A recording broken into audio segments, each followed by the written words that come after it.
So how this one ends up, you know, I wouldn't compare it to sort of when Alan Shearer was left out by Ruud Gullit all those years ago and it ended up being like a massive clash and one has to go in the end. I'm not sure we're quite at that point, but it does feel that something has to give because there is no way that Mohamed Salah is going to be content being a bit part player in this team.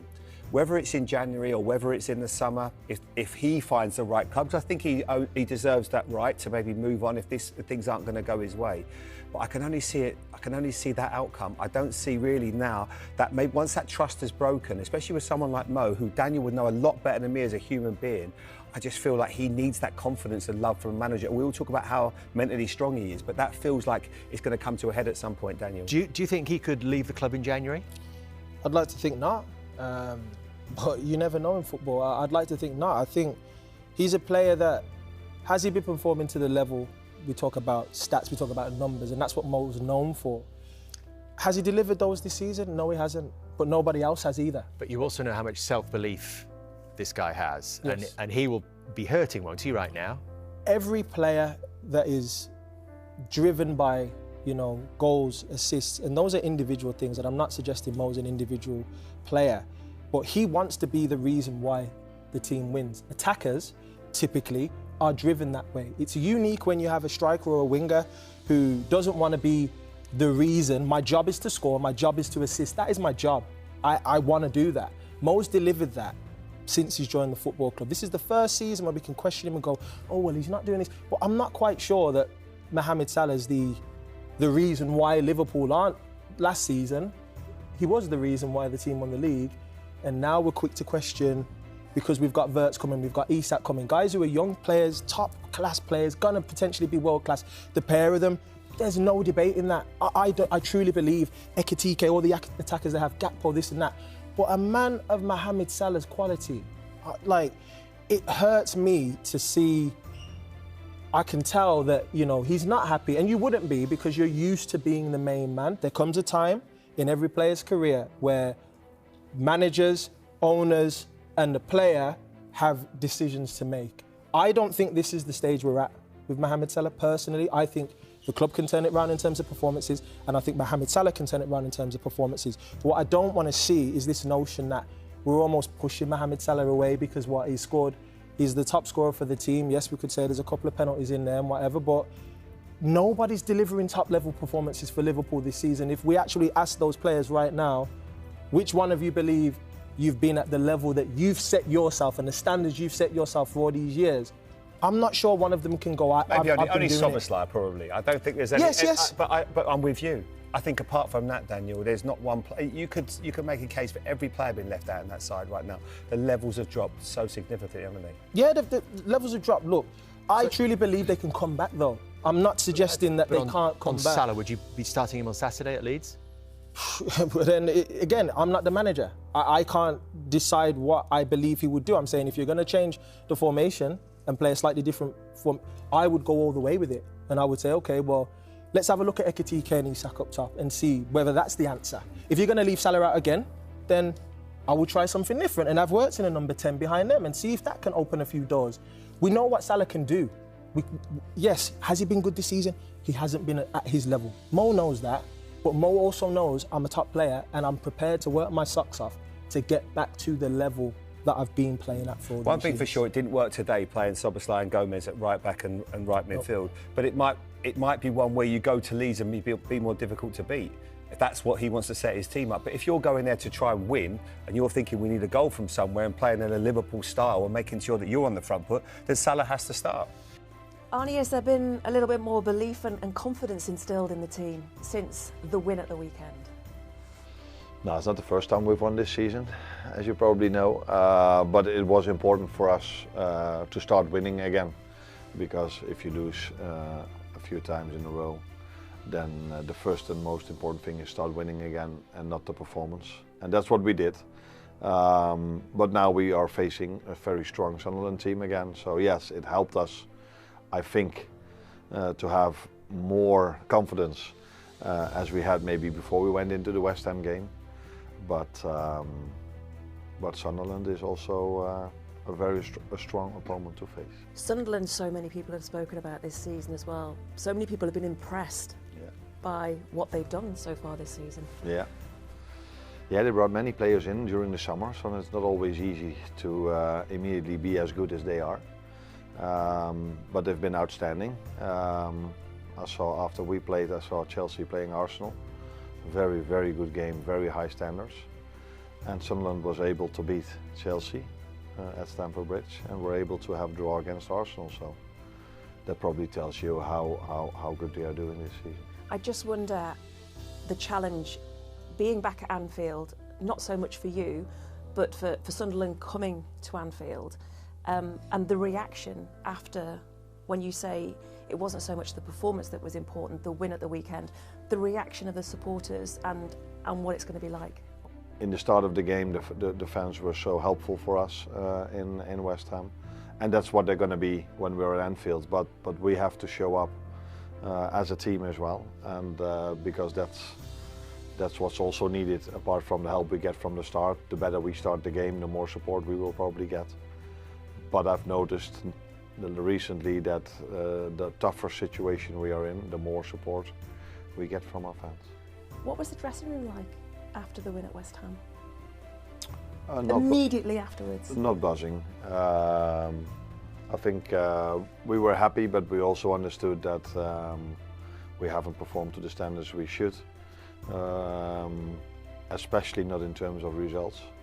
So there was happiness, but also already focus on Wednesday, because we knew we had to play 3 games in 7 days, and the outcome after those 3 games is probably more important than after 1 game. Okay, so how long do you feel it will be before you get the performance that you're happy with? Actually, I've been happy with quite a few performances when we've lost, or phases of the game during the game we've lost. It's also for a reason that I saw, I think this week, a stat that from open play we've created the most chances from all Premier League teams. So if that is the situation, it's impossible to only be unhappy with performances, because you cannot create so many chances with poor performances.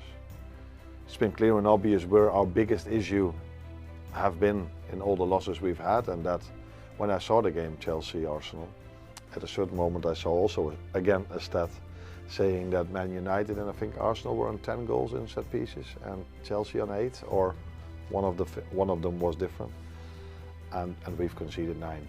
So yeah, they've scored 10, we've conceded 9, then only being, I don't know exactly, 4 points behind Chelsea is maybe even better than you could expect when you would have seen that stat.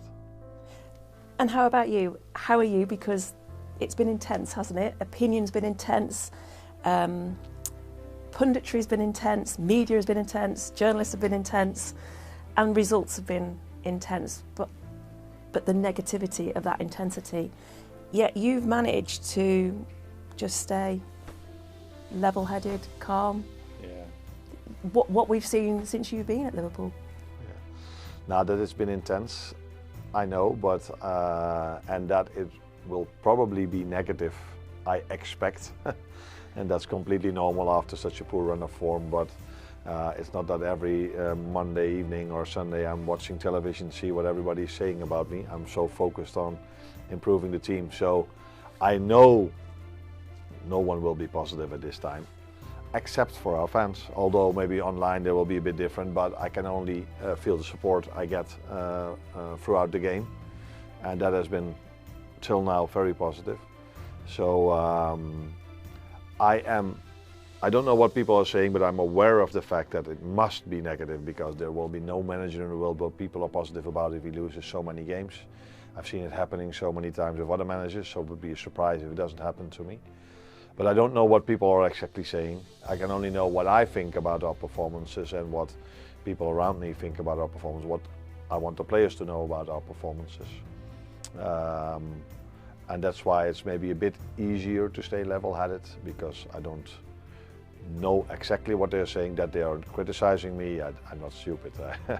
I expect them to do so, because otherwise the world would have changed in the last 2, 3 or 4 weeks, and I don't think it has. If managers don't perform, they get criticised a lot, and I'm no exception to that. But is it part of your own makeup, your own personality, your own character that you've always remained calm in difficult situations, but also in really good situations as well, like we saw last season with you winning the title? Yeah, because the truth I see is when I watch the game back, and when you watch the game back, there are hardly any emotions involved. Although you can still be happy if you won that game, or disappointed if you've lost it, but you can watch the game much more without emotions. And as I said, you cannot be the team that has created most from open play if everything you do is poor. So I wasn't, again, assuming everybody was very negative, which is the case. That was not completely fair in my opinion then, and that's what I told the players a few times as well. But we were probably also criticized for things we deserved to be criticized on, and for these things I've criticized ourselves as well. It's not like then you just flick a switch to you're just always this way, and this way is your character, just zen. I said to your press officer, zen-like, but you're very, just take it as it is. Yeah. Maybe not always. I think I can be different as well, but we've been not as bad as people said we were. But we have to do certain things definitely better than we did. But so many games we've played, the first chance of the opponent went in, and so many games we've played, we've missed multiple chances. We've been very unlucky to go behind in certain games with moments. So, for example, the United game, one player of us needs 4 stitches and the referee doesn't blow his whistle. Where in every other time referees blow their whistle when players are on the ground for a head injury. So I can come up with multiple things, but we need to do better in certain situations. But we've done better, in my opinion, over the course of a game than the general opinion is, and I think that's why the West Ham game, for the first time, the first chance of the other team didn't go in. And fortunately for us, was their only chance, and it happened after 90 minutes. But if Bowen scores that goal, I think we would have been criticized a lot again. And now probably people said, I don't know, but it was a controlled performance. I don't know which words people use, but the score has so much impact on what people think about the game, and I think it's my job. Although I know people judge me on results, but it's my job to also look through those results. And where last season I wasn't always happy about the performance, but we won, and then I was maybe a bit more negative than pundits were. Or maybe probably now I'm a bit more positive than some people. When you say the game against West Ham, it wasn't so much about the performance, it was more important that you won the game. And you made the decision over Mo to put him on the substitutes bench. Was that a 100% decision in that you know, because it's Mo Salah, you know the reaction it's going to provoke and get for doing that, but also is it something that you had to think long and hard about doing? Deservingly so, that it is something everybody's looking at, because for so many years he's been so influential for this club, and even last year when I was here he's been so important for the club and for me. So it's normal if he then doesn't play that people talk about that. And in every lineup I make a lot of thoughts go in, not particularly when Mo is playing or when he's not playing. Every time you have to make a lineup, you watch a lot of videos from the other team, and then you decide on what's best for our team. And I think I've said many times, we are playing again 3 games in 7 days. We hardly had to do that last season, but I think it's going to be the 3rd time now this season we have to do so. And that is that's a lot, so we need all the players. I would be surprised if the ones I start will make all of them 90 minutes, because on Saturday we have to play again.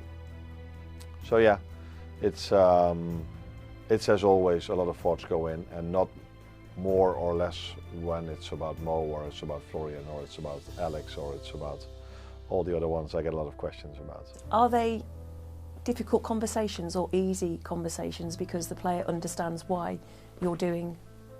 No, it's never easy Things not to you're play doing. someone, but that's not only in this situation for Mo, that's for all of them, because all of them are very good players and all of them are good enough to play for us, to start for us.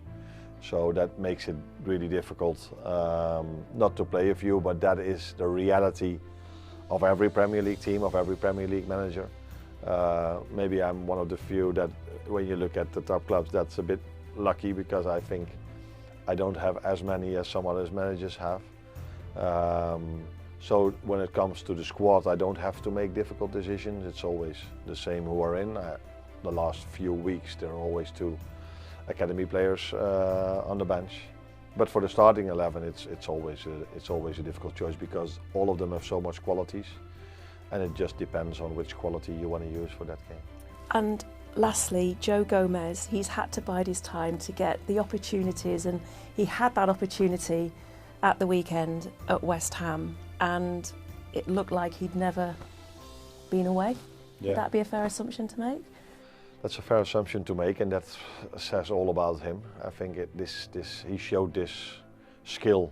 I think it's a skill so many times for Liverpool. So unfortunately for him, he has to miss out on too many games because of injuries. Reasons his whole Liverpool career, I think. During his whole Liverpool career, I think. But then when you play him again, it just he plays as if he's done that for years.